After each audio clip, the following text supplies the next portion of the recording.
I would be either dead or on disability right now if I hadn't become a biohacker.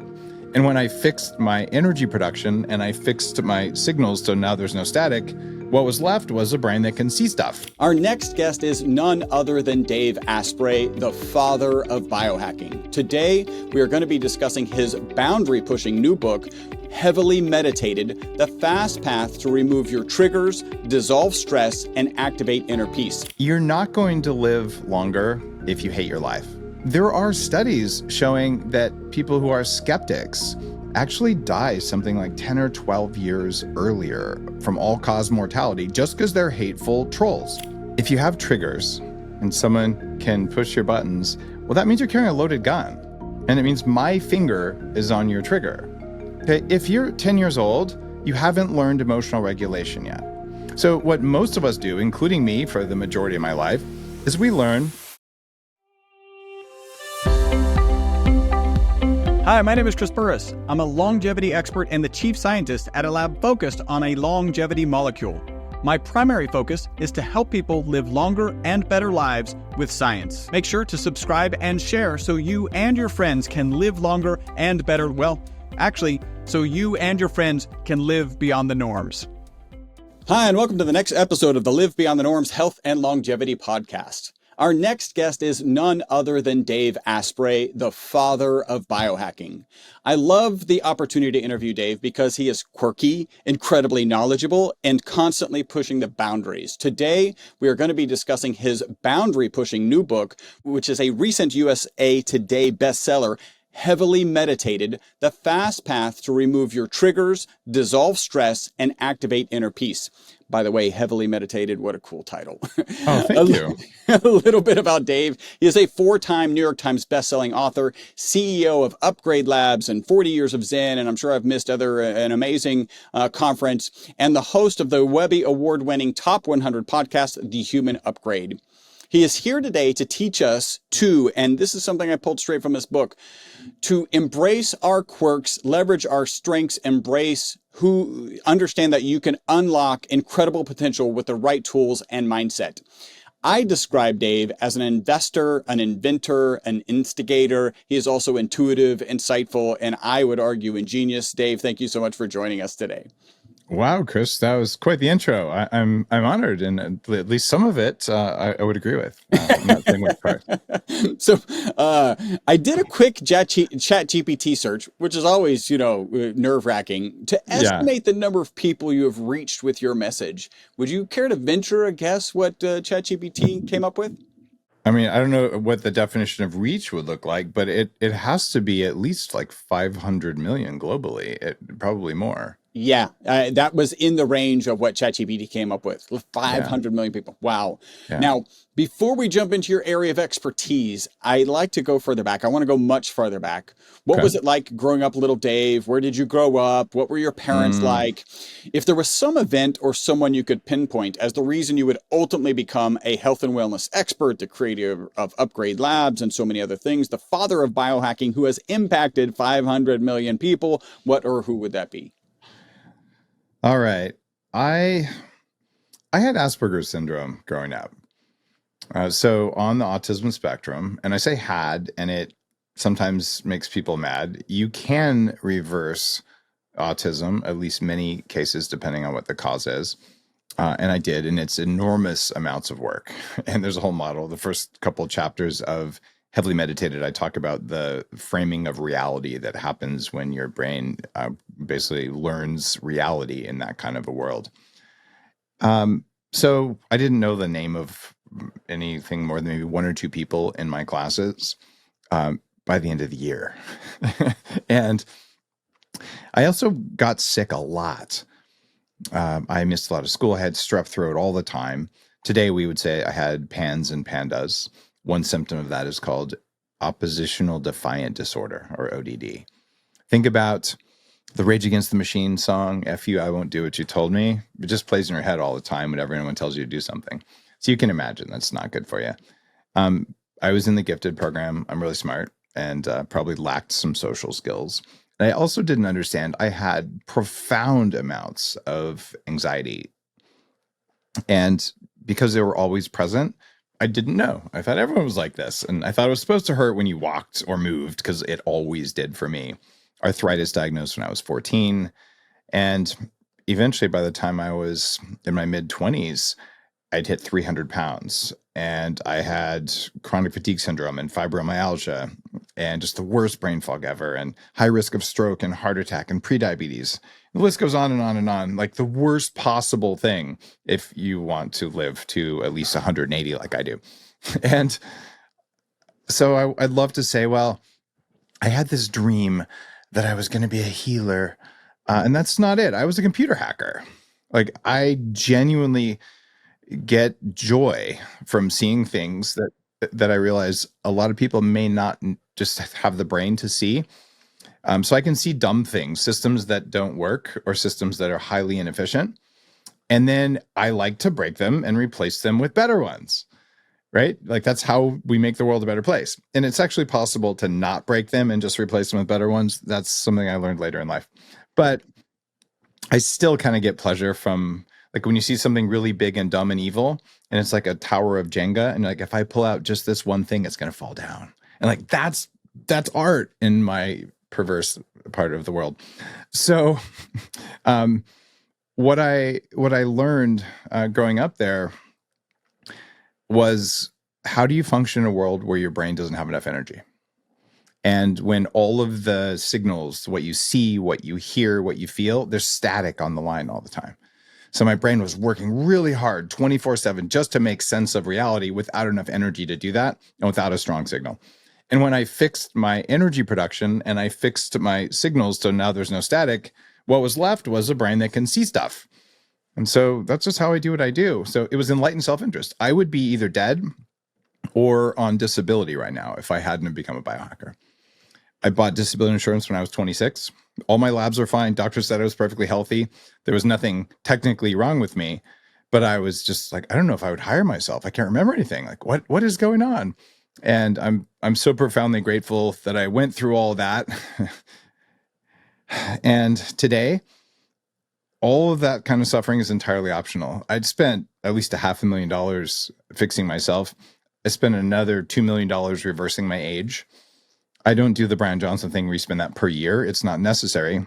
I spent that over 20 years, but I wish I wouldn't have had to do that either. We could build the world so we all have this kind of energy, and that's what I'm working on doing. You said a couple of things, and my next question will be a really good follow-up, but my son can't remember names, like, at all. My daughter knows everybody's names and the pets' names, and they're twins. ODD, like, we literally at one point had him, anytime he was going to say something contrarian, go, "Au contraire," to kind of highlight the fact that he's being contrary. And then I literally have a picture of him from camp looking at a Jenga stack, and I'm thinking he's just trying to figure out how he can maybe even ruin the game for everyone else just to see what happens. And I can imagine that. How did your parents handle this, right? Because I'm a father in the middle of trying to manage this and point him in the right direction. How old's your son? He's 15. Okay. God, what a fun age. My son's 16, so I get it. I got in a lot of fights, and kids today, this is going to sound really bad, they're deprived of the opportunity to get in a fight. So I was bullied pretty heavily, which is bad for you. And I wish we would bring bullying back.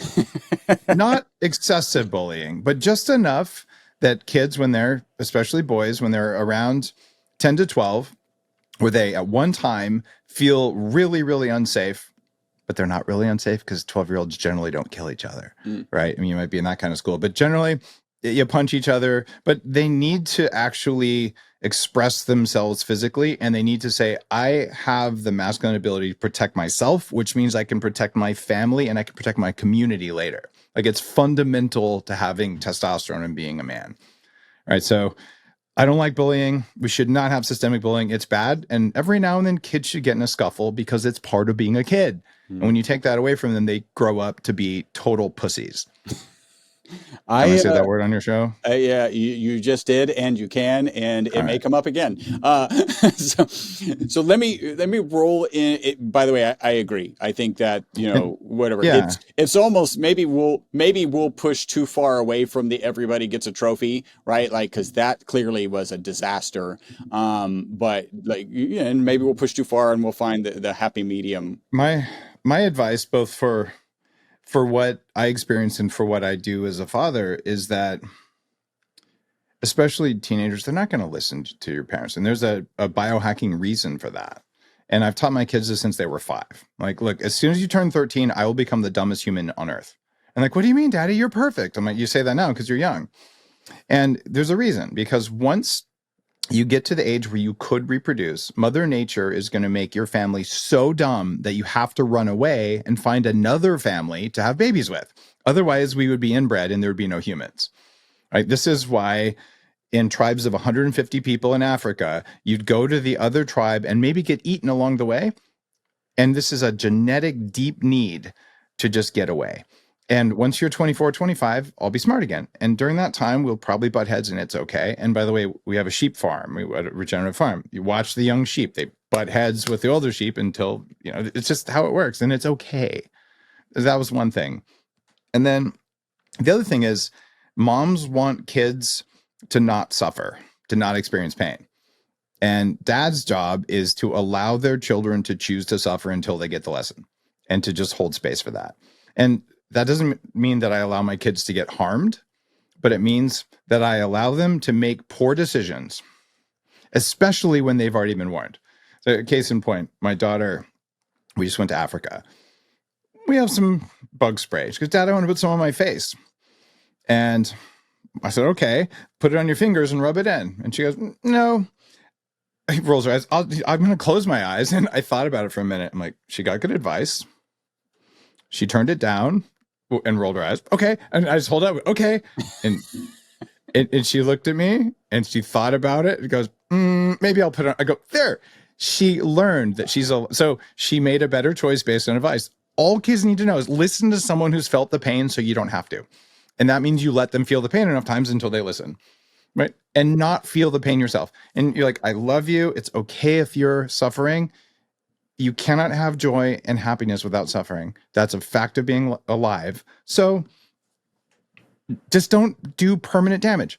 If we could just get that into society, everything would be better. And that whole framework is in Heavily Meditated, the book that we're talking about. So Jordan Peterson talks about you have to let your kids do dangerous things carefully. Oh, hell yeah. Right? Like same kind of thing. Yeah. It's called Danger on the Coffee. shirt. There we are. What's the name of my brand of coffee? Post Bulletproof. And it's danger because who knows what you might do. People with no danger have no fun and they never change the world. So I want more danger. I do not want safety. Anyone who says I'm doing it for your own safety, I literally say, no, thank you. I choose danger. Because who wants to live in a safe world? I want to live in a world with enough risk to be fun and nothing that's stupidly dangerous. And we've lost that. Yeah.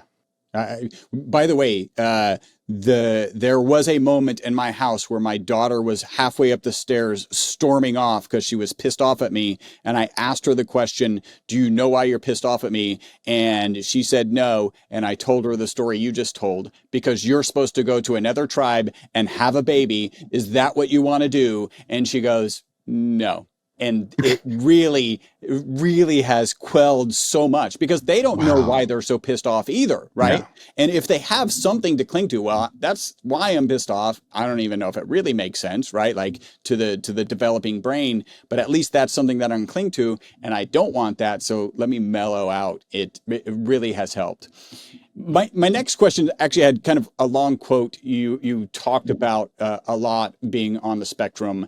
And when my son listened to it, he was like, exactly, like that's exactly how I feel. I'm trying to figure out gravity. How is people figuring out how to communicate with each other? I just wanted to thank you for being so transparent about that.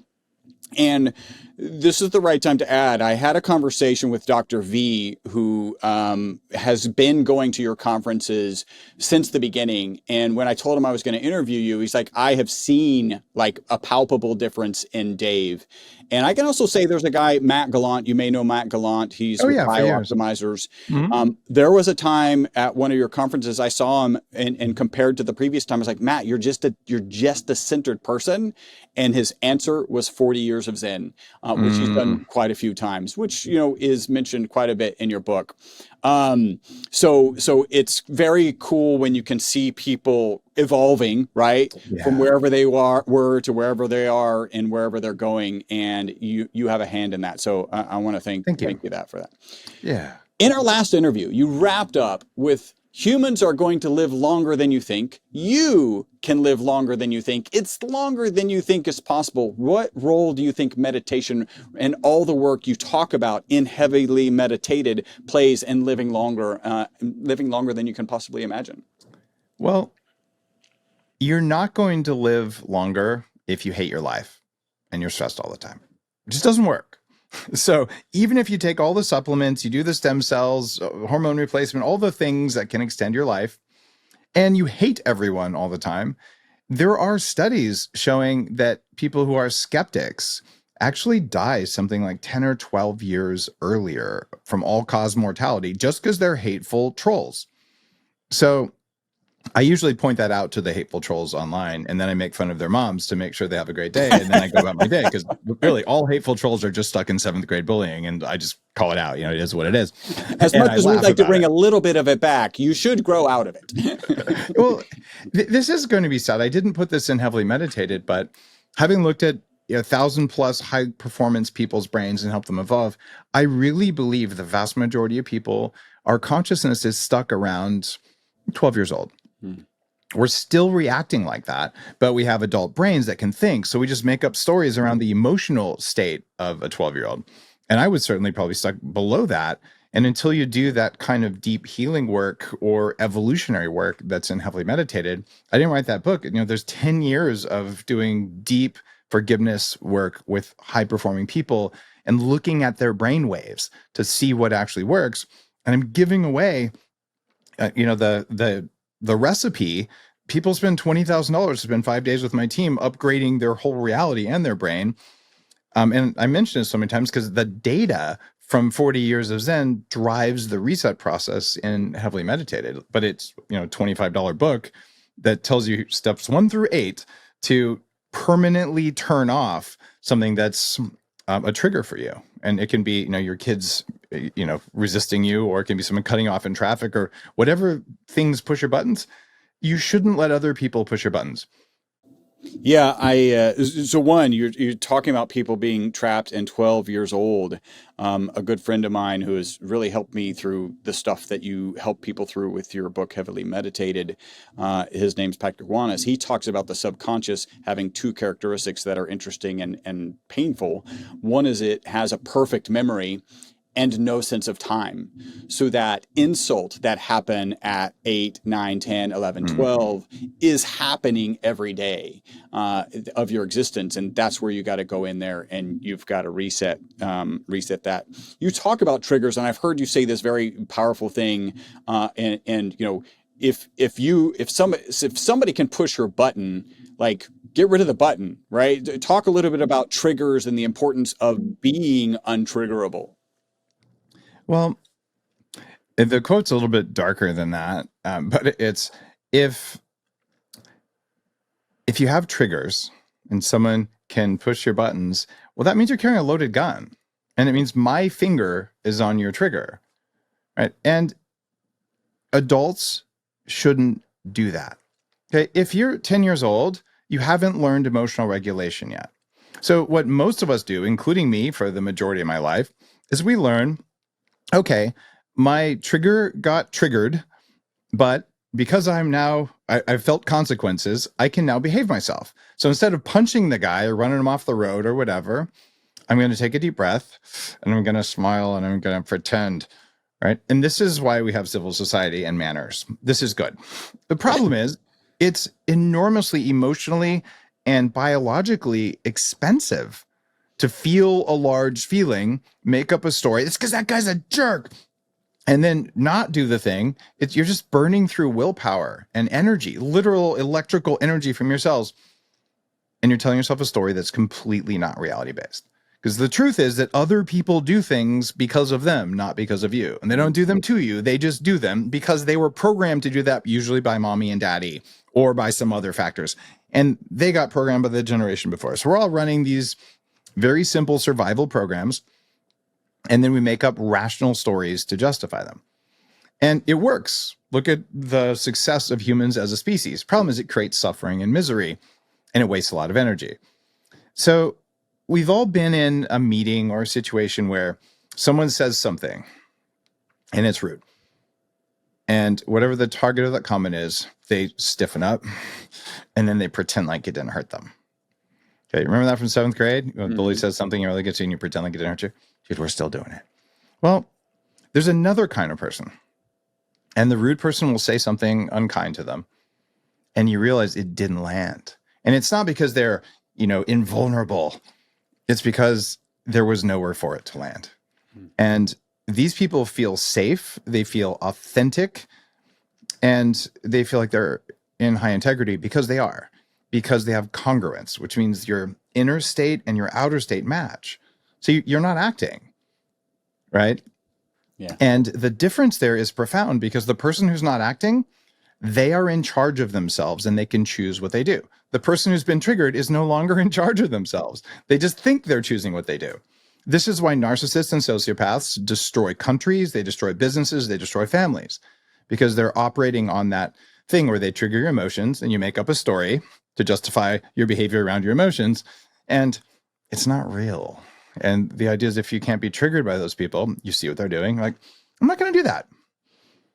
And they have no power, and you have all the power. I think a great example, when people are kind of attributing characteristics to you from like, Dave, I hate your purple hair. Well, it can't land, right? Because there's just nothing close. But if I start getting, maybe if the word quirky bothered you and I was like, hey, Dave, you're a little quirky. Like if there's truth to that and you don't like it, then it lands in the wrong place. And if there's truth and you accept it, great. And if there's zero truth, then it doesn't land. And is that a lot of what you're kind of getting people to the right place? You're being very rational about it. And so what you perceive, I am prone to that. well, what everyone perceives it's by design, is that, information comes in, then I think about it, right? Here's what really happens. And you're not supposed to be able to see this, but we can measure it with neuroscience technology. This is absolutely provable. So I'm going to clap my hands. Took some time for the sound to go to the mic, be converted, go through the internet, come to you, and then reach your ears, and you heard it, right? Well, that's not real. After the sound hit your body and your ears, your mitochondrial networks in your nervous system held on to the sound for 1/3 of a second before it allowed it into your auditory processing system. So there's a 1/3 of a second reality censorship window that all humans have. And cats are 10 times faster. That's why they can move like those incredible things. They have a lower lag time on reality than we do. Well, what's happening during that? Your body's determining via an algorithm how to make you feel. And then you have the remainder of that second is how long it takes to think about it. So it's 1 full second after I clap my hands, you have an awareness, oh, he clapped his hands. And you can't see it, but it's there. And that means, wow, I didn't think about the sound first. I felt about the sound, and then I told myself a story about the sound. And if I had clapped my hands and you had PTSD over hand clapping or something, you would have had a big emotional response, and you probably would have behaved differently and even felt differently before you could think about it, right? And then blamed yourself. Why am I just, why am I a coward? Why am I afraid of a clap? It's not you. It's your hardware is doing that. And the idea is you have a separate consciousness run by mitochondria, distributed throughout your tissues, that is the frontline interaction with reality. And its job is to sense reality and then make decisions. And what you and I see consciously is a tiny, tiny, tiny fraction of what's actually happening in the world. So your process is working on making mitochondrial level changes systemically. Yes. Think about it like this.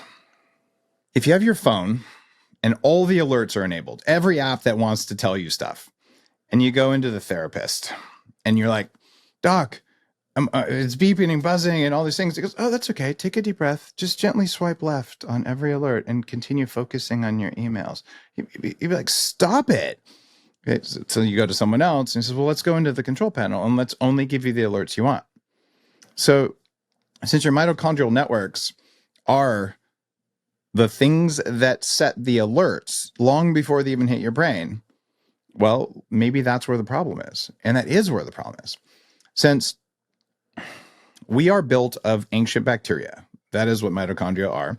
There's more of them than there are cells in our body. And they react in very close to real time to the world around us. Let's go there.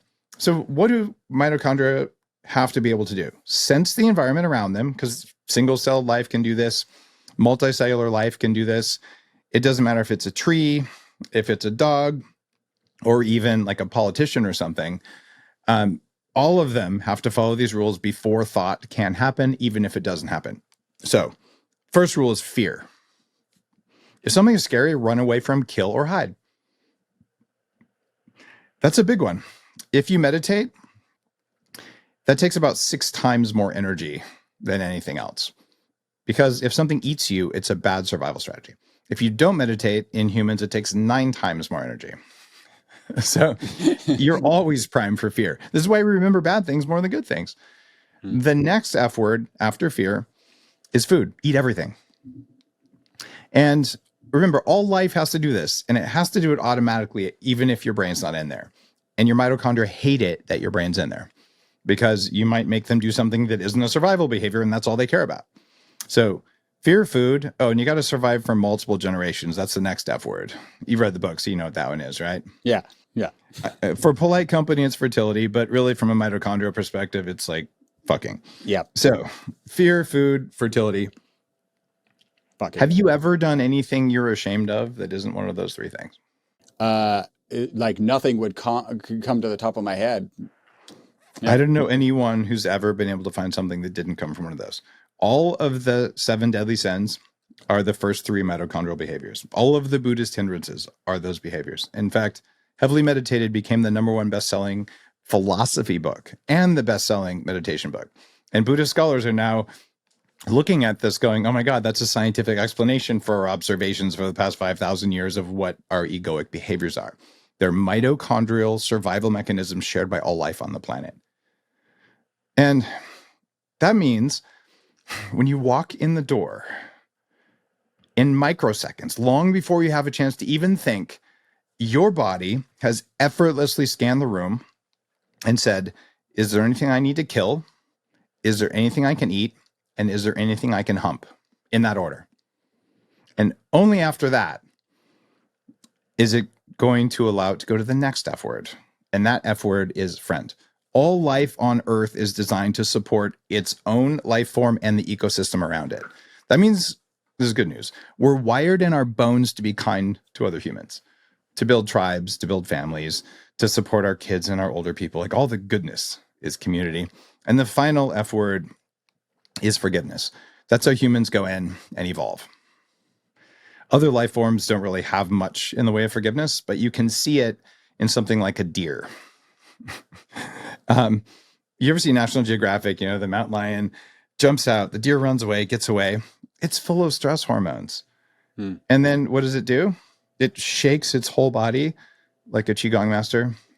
It's just dropping all the extra adrenaline, and then it goes back to eating, and it's done, right? And it's not holding on to that.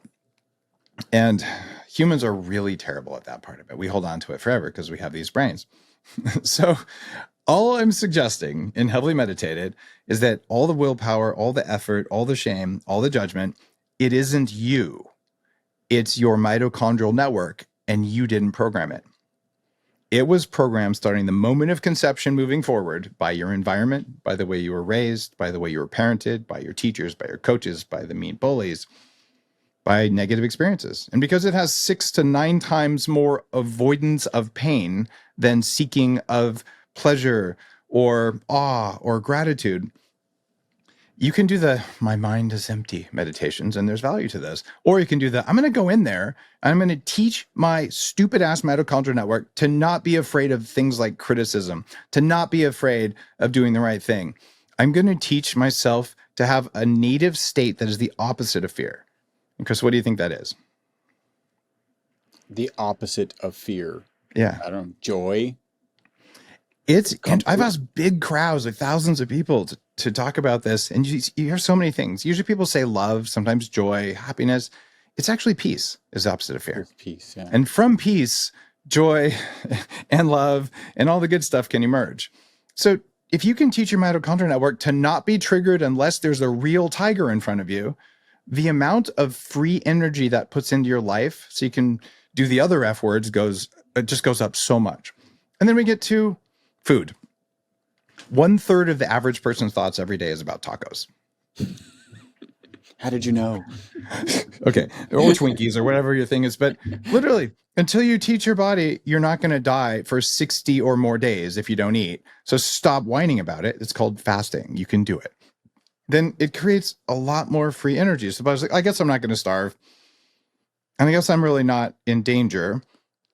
Oh, maybe you can turn porn and lust and loneliness into a sacred form of connection that's really nourishing. And for adults, having a love life is fundamental to longevity. Yeah. There are monks and nuns who practice celibacy, but at least in the nun world, they might be celibate, but that doesn't mean that they aren't managing their reproductive organs from an energetic, from a chi perspective. This is Montauk Chia's work and the whole realm of Tantra and some of the advanced Eastern longevity practices. Libido is life force, is chi. So when your libido goes, you are not where you want to be if you want to live a very long time. And if you want to make something meaningful happen in the world, we take, both men and women, slightly different, but we take that innate desire and ability to create something new, and we can channel it into our community. We can channel it into self-development, or we can channel it into whatever, X-rated website you like. So don't waste it, is what I'm saying. And that is another biohacking technique that's as important as psychedelics.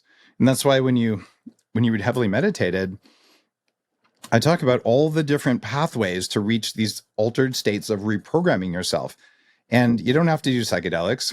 You might go down a tantric path or a conscious kink path, or these are just somatic awareness. How do I feel my body fully paths? And these are thousands of year-old practices. Or maybe it's breath work or meditation or neurofeedback or specific sounds. And all of these are valuable. And in the West, we've kind of fetishized meditation, which has great value. I've meditated for a long time. It's just meditation at the right time or with the right assistance can be far more effective. If I can meditate for 1 minute or for 10 hours with exactly the same benefits, I'm going to choose the 1 minute. So heavily meditated is, how do you become heavily meditated without spending your whole life meditating? Because that's kind of a waste of time. Hey, super quick break from the podcast. Hopefully you're loving it. This is a way you can support the podcast and take advantage of a great offer. We're offering 50% off of one of our MCT bottles. MCT is an amazing oil. Add the ESS 60 molecule to it. It's even more amazing. All you got to do is leave a review on iTunes, send us a notification that you've left that review. We'll get you a coupon code that'll get you 50% off of our MCT oil and free shipping. Back to the podcast. When you start saying that the challenge that we're expressing, the triggers, the buttons are at the mitochondrial level, the first thought is, well, like, then we're screwed, right? Because you're the typical mindset is, I don't know how to manipulate. Can mitochondria even be manipulated? Talk a little bit about how you kind of evolved to understand. And maybe it was in reverse, right? Where you fixed the problem, the triggers, and then you're like, wait a minute, let me put all this together and it's at the mitochondria level. Or did you like, hey, I need to deal with the mitochondria and this is the way to do it? Because I had massive problems with my mitochondrial function. That's very common with autism and with chronic fatigue syndrome or with long COVID, things like that. I focused starting in the 90s, right after mitochondria, really started understanding them, on how do I work on these guys? I'm a computer hacker by training in Silicon Valley. So I'm like, well, maybe we can hack that network because I teach network engineering for the other kind of networks. And it turns out mitochondria do have signaling networks, and they do talk to each other. They do vote. They have this whole community to decide reality, and they get a consensus on it before they're going to let you feel or think anything. They're just really dumb because they have to be really fast, and it works. So this is not bad news. This is the best possible news, because before it was your fault. You're just an asshole. There's something wrong with you. How many of us have, I'm weak. Like, how many people have heard or thought these things? I certainly have, right? Maybe I'm not good enough. Maybe I'm not enough, blah, blah, blah. That's all just mitochondrial shit. The mitochondria are trying to control what you do because 2 billion years ago, they moved into the cells that we identify as us and they took over and they control what we see, what we feel, what we hear, what we think. And they don't want us to know about it. So now you understand that. Number one, it's not you. Number two, it's a system that is hackable. Great. So if your car has a problem or your computer has a problem, update the software on the computer. Take the car to the mechanic.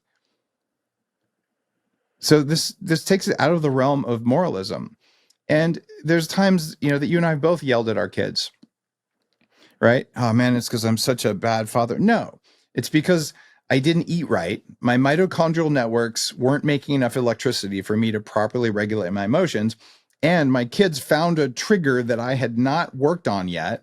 And because I was low energy at the time, because I was tired, and because I had something that was in my system that was a vulnerability, kids are great at finding those. Yeah. The kid said exactly the right thing. And then I became reactive, except the I is a combination of my hardware. I got a stress signal, a threat signal from my environment, a fear signal, and I believed it because I didn't have enough energy to catch it and do the right thing, even though I felt fear. That's called courage. But hey, people who have low energy are low willpower. It's hard to have courage when you're hungry. It really is. The concept that it's not you, I've always said this, which is I've got some good news and I've got some bad news. So everything that's not going the way you want to, or everything that is going the way you want to, is entirely your fault. And then the good news, that's actually the good news. The bad news is that it's entirely your fault. The good news is that it's entirely your fault because then you can do something about it, right? Because if it's not your fault, you can't do anything about it. This is interesting because you're kind of giving a pass with a caveat, which is it's not your fault, but I would argue it is your responsibility to do something about it. Does that land well? 100%. And the idea is you own what you do. And if you allow those ancient survival mechanisms to run your life, well, you're probably a douchebag. You should do something about that. And one of them is you could practice self-loathing. It's just a poor strategy that doesn't work. So we've tried it. Yeah, most humans have tried it at some point or another. And it's just the confusion about the fact that there is a separate consciousness sharing your meat with you. And it only wants those F words in order. And it will manipulate you with incredible abilities because it can control what you see, what you hear, what you think, and how you feel about it. It can also make you forget stuff. So that is the filter sitting between you and the actual world that you and I live in. And it will not let you see the entire world. And this is a good thing. Could you imagine if you could see everything in the world that your body picks up? Yeah, Yeah, you're like, oh, I'm going to have to remember to squeeze that little valve somewhere in my intestines. And, oh, I forgot to beat my heart for the last minute. That was kind of painful. I won't do that again. Yeah. And the closest we come to experiencing the world the way our body does is on there's a chapter on breath work that has 3 different buckets. And there's a kind of breath work that replaces LSD. Called holotropic breath work. And I read about my experiences with the creator of that when he was 94. I did a breath workshop with him for 200 people named Stan Groff. And there's that or psychedelics or certain, the heights of orgasm. People can experience this. 20% of people report meeting God during really good sex at least once in their life. You can't tell if you're their partner because they're just laying there doing what they always do, but they're having a transcendent, profoundly cathartic, meaningful experience that can change their life. I think most of the men out there would claim that that they've induced that in their partner. Every time. Every time. Yeah. Every, not sometimes. Every time. I can do it in 30 seconds. I don't know about you. No. Well, some visits are shorter than others. So good. So, father of biohacking, right? There's things you can do. You can change environment. You can change your exercise routine, your sleep patterns. You're talking about becoming untriggerable. People call this that deep inner work. It's hard. How hard do you think becoming untriggerable is compared to other aspects of biohacking? It's the hardest one. So most people enter the path of biohacking because they want a specific result. I want to be smarter, stronger, faster. I want to lose the weight. I want more energy. I want to fix my sleep. Like there's something like I want to improve this aspect of my life. But in short order, they go, God, I feel so good. I think I want to live a lot longer. And all of a sudden, I know because I designed it this way. If you start becoming a biohacker, you will get interested in longevity. You're like, well, it's possible and it's fun and I like how I feel. Right. So suddenly now you're into longevity and then you go, oh my God, I might live for 100 years. I want to be happy. I want to be fully conscious. Like, I want to be a good human being at every level. So biohacking is just a direct entry to longevity and to consciousness. No one who starts biohacking will not eventually say, I got to work on the inner stuff. And one of the reasons we don't do the inner work is that our society isn't built up to teach it to our kids the way it used to be. And the other reason is we're all too tired. It's hard to do personal development work because if we have dysfunctional mitochondria, which a lot of people do, like 48% of people under age 40 and everyone over age 40 who's not on an active longevity program has dysfunctional mitochondria. So less electricity. I poured into fear. There's a lot of fear in the world. Okay. That used up most of it. Whatever's left went to hunger and cravings. And if you're not eating the right food, God, I barely had enough left to, have date night. And then it stops. Community. I haven't gone to a community thing in 5 years because I'm too tired. And then what? Only after that do I get to work on personal development? Yeah, like maybe, right? So this is one of the reasons that when you're in your late teens, early 20s, it's actually really easy to transform yourself because you have more energy naturally. Your brain is more neuroplastic. And if you just do a few things there, it's so much easier. And if you wait till you're 40 or 50, you will have less energy and you have less time. And this is why a lot of us get stuck. So one opportunity is do the quick biohacks that give you more energy and learn how to eat. Now you have more energy and then you can work on being less fearful. And that's why Heavily Meditated was not my first, it was my 9th book. And I think my most important book. And it's because I've taught many millions of people how to lose a lot of weight and how to get their energy back. A New York Times book on the brain that was sandwiched between Homo Deus and Sapiens on the monthly science book list, which blew me away. Like I'm generally a self-help advice author. And so you can make your brain work better, but maybe you should start by just learning how to eat. But if you learn how to eat and you get your energy back with that brain book, then you go, God, I actually have enough to do something meaningful. And you might say, I'm going to fix that third F word. I'm going to work on my relationships. Or you say, I'm going to go and I'm going to do the deep work. I'm going to start serving my community and I'm going to work on whatever mean thing, my mom or my dad or my brother or sister or someone said to me in first grade, because I really didn't notice until now that I still react that way. And here's the funny thing. Let's say a lot of people have this. The biggest, or at least the best trained muscle on my body when I was in my early 20s was here on my middle finger from driving. Okay. Every time someone would cut me off in traffic, it was just rage, right? This is pretty common. Like it really makes people mad. And people go, well, that's because they cut me off in traffic. Of course, it's because, and then they tell themselves a story. Because they disrespected me. They think they're better than me, blah, blah, blah. Okay. Maybe they cut you off in traffic because they're on their way to the hospital, like to see their dying mom or to deliver their baby. you really, whatever you have no information whatsoever. It's just a story. And now you ask yourself, when's the first time I felt that way?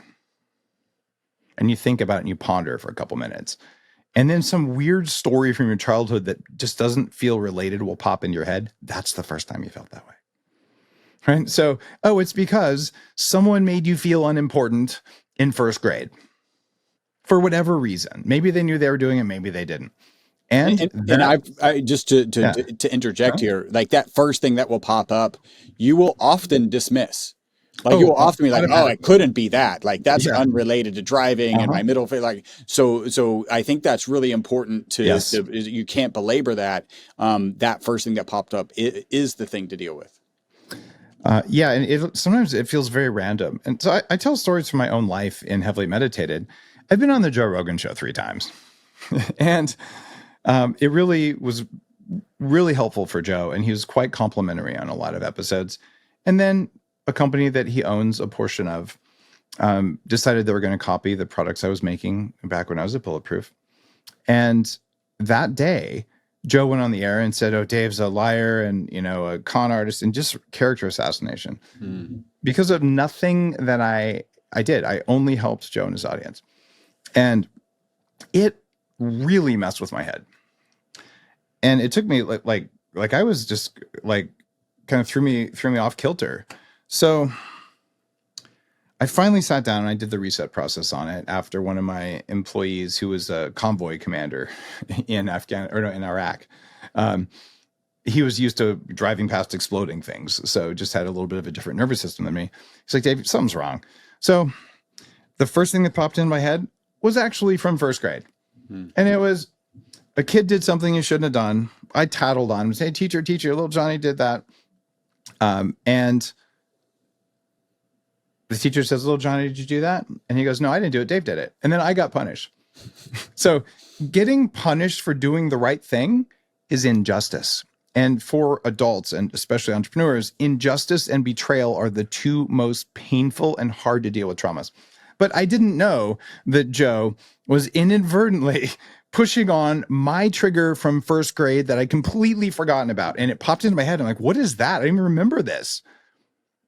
And when I did the reset process in order, literally, I felt the entire situation with Joe Rogan just shrink into this little thing that was irrelevant. And then reality showed itself.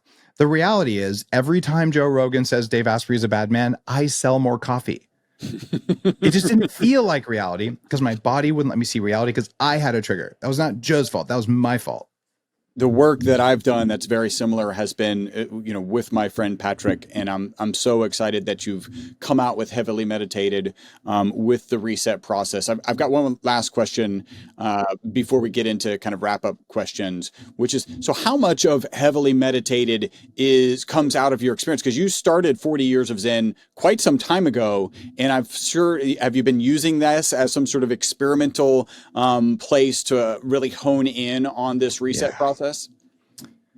I started it about 10 years ago because I wanted a Formula One mechanic for my own brain so I could get the brain upgrades, right? And I needed to figure out what was going on. I've been doing neurofeedback, measuring my brain waves and teaching my brain for 25 years. But I realized I want a whole facility where I can do the best in the world. So I started, and I only wrote Heavily Meditated after 10 years of teaching some of the most powerful and wealthy and highest performing people in the world in 5 days to have the brainwaves of someone who's spent decades meditating for an hour a day. And it is possible because we have the data. And the crown jewel of that program is the reset process. And I'm giving it away in a book. It works a lot better with the electrodes and with the facilitators and the executive chef and all that kind of stuff. But anyone can read Heavily Meditated and sit down in a quiet room and do the 8 steps.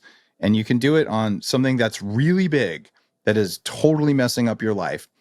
And if you do it right, or maybe you have to do it 2 or 3 times from different angles, read it twice so you don't forget any of the steps. But it works, and it works reliably and repeatedly. And we know what the brainwaves do. We know what forgiveness looks like. Forgiveness is not anything you think about. Forgiveness is an altered state in the body. It is all feeling. And what most of us do is we say, "I forgive whoever it is," and we think about it. which does absolutely nothing but waste thoughts. So there is a way to turn on a feeling, and that feeling is forgiveness.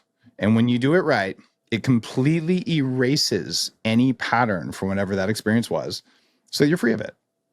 And I've seen people, one guy who's in the newspapers for losing $500 million in a day, calls me up after a week of this and goes, I just had Christmas in my parents' house. And for the first time ever in my life, I didn't have a fight with my mom. He had tears in his eyes. Right? Yeah. Like, you have all the money in the world and you're going to fight with your mom. Right? And it's not because you chose to. It's because your mitochondria had an old pattern. And what happens with people reliably, family who maybe they've had an issue with, so they're like, oh, I was part of that issue. And then they heal it. Or sometimes they go, that's an unsafe situation in my family. I'm not going to do that anymore. And either one's okay, but you're not reactive. And that's the important thing. Yeah, I think a lot of people think about forgiveness and resist forgiveness because it means acceptance, right? That person has to be accepted back in their life. And it doesn't mean that. Maybe that is an outcome, but it really is setting yourself free. There are so many things that were in the book. You talk about laziness as a value add. So people are going to have to go check out the book for that. That's pretty powerful for the reset process. Let's get into our wrap up questions. Okay. Dave, and you've answered these before, so I'm interested if they've changed where they're at. Dave, do you have a target age that you want to live to? I came up with 180 when I wrote my longevity book. And it's always been at least 180. I chose that because saying many centuries, the world wasn't ready for longevity at the scale that we can do it now. So 180 was the biggest I thought would be credible enough to be in the media and to make longevity into the thing it's becoming today. I chose that because it's 50% better than our current best.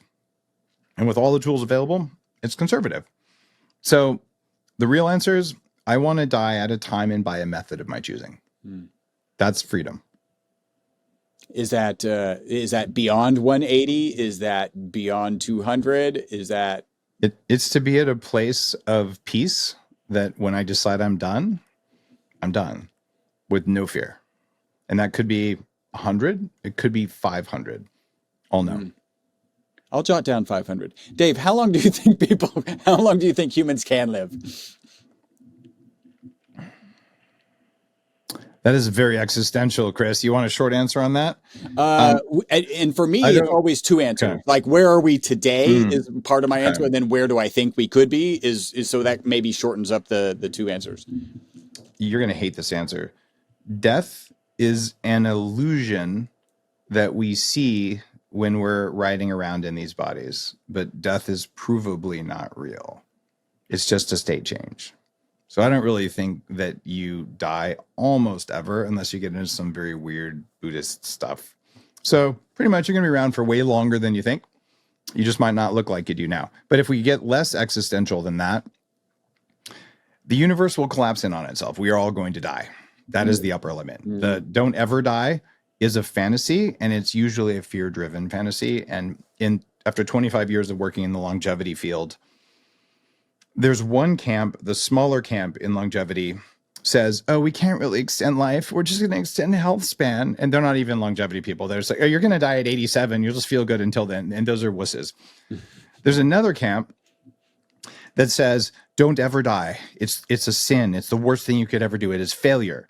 That is not a good place to be, like mentally and emotionally and spiritually. And the other camp, of which I'm a member, says, like, let's have the most epic life for as long as we can and as long as we want to. And we recognize eternal life is a curse in legend. If you're unable to die, you are not free.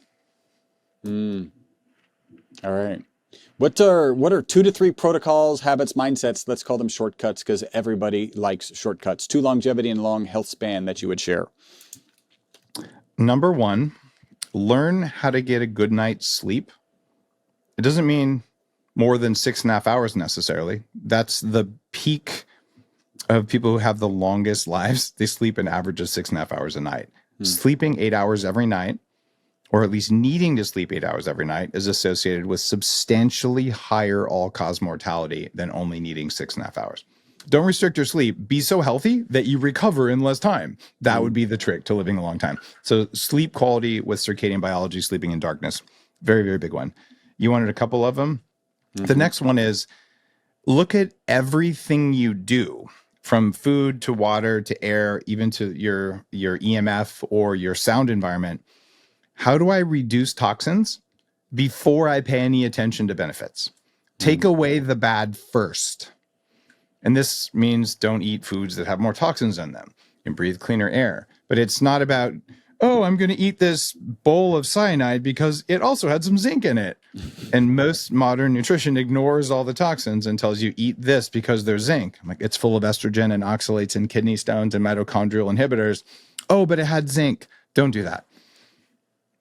Very cool. All right. So sleep and reduce toxins first. Yep. Are there anything? The third one? Yeah. I'm going to just steal number 3. After 35, go on bioidentical hormone replacement as soon as your body needs it. The data is overwhelming for men and women. You will live longer and better on hormones. And there's a few of the 1970s longevity doctors out there saying, well, you can't extend human life and hormones might be scary and you should exercise for 12 hours a day. That's not the path. It just, that's 1970s zone. The real science, all the longevity doctors I work with, and I actually run a longevity, very high-end program that costs more than $100,000 with the top longevity doc in the world called Unlimited Life. None of them are practicing that kind of stuff. What they are practicing is hormone replacement when you need it. So you don't have the negative effects of a guy who's gone 20 years with low testosterone because you didn't fix it, or a woman who went through terrible perimenopause and really kind of wrecked her biology and waited too long to go on hormones. Sooner is better when you need them. Excellent. Sleep, reduce toxins. Well, it's not TRT specifically; it's hormone HRT. It's BHRT, bioidentical hormone replacement therapy. Is there anything, maybe 2 things that you think people get absolutely wrong regarding longevity and a long health span? There is this incredibly perverse obsession with peasant foods. Humans eat plants and grains when they cannot find good protein and good fat. And it's a great way to not die during a famine. But because your people who definitely went through famines learned that they could eat a food does not mean it's a health food. And we never had broccoli trading roots. We never had potato trading roots. We had salt trading roots because minerals are fundamental to human strength and performance.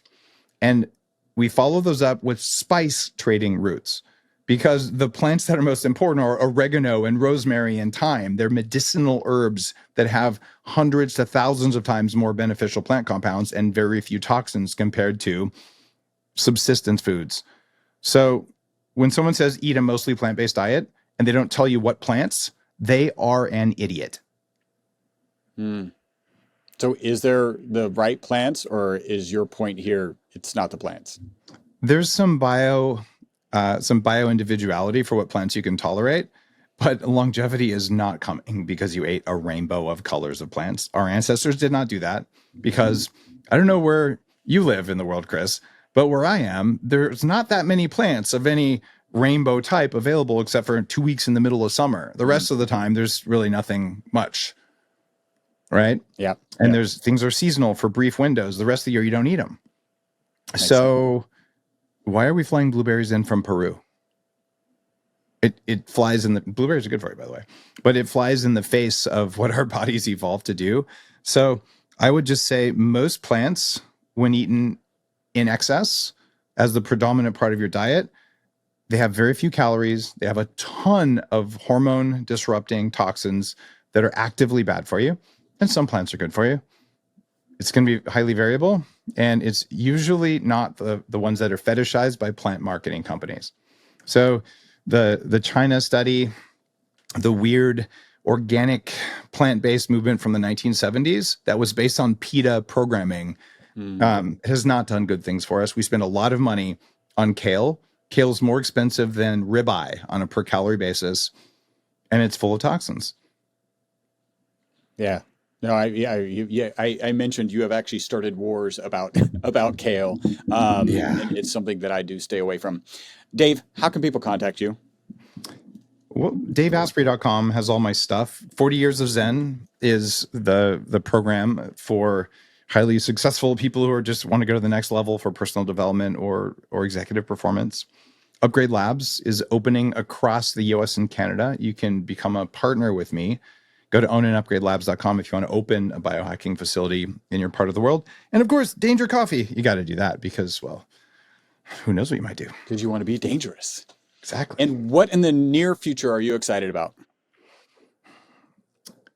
Right now, part of Upgrade Labs, we have an AI tool that's coming out. We've already got the ability for you to order lab work at home.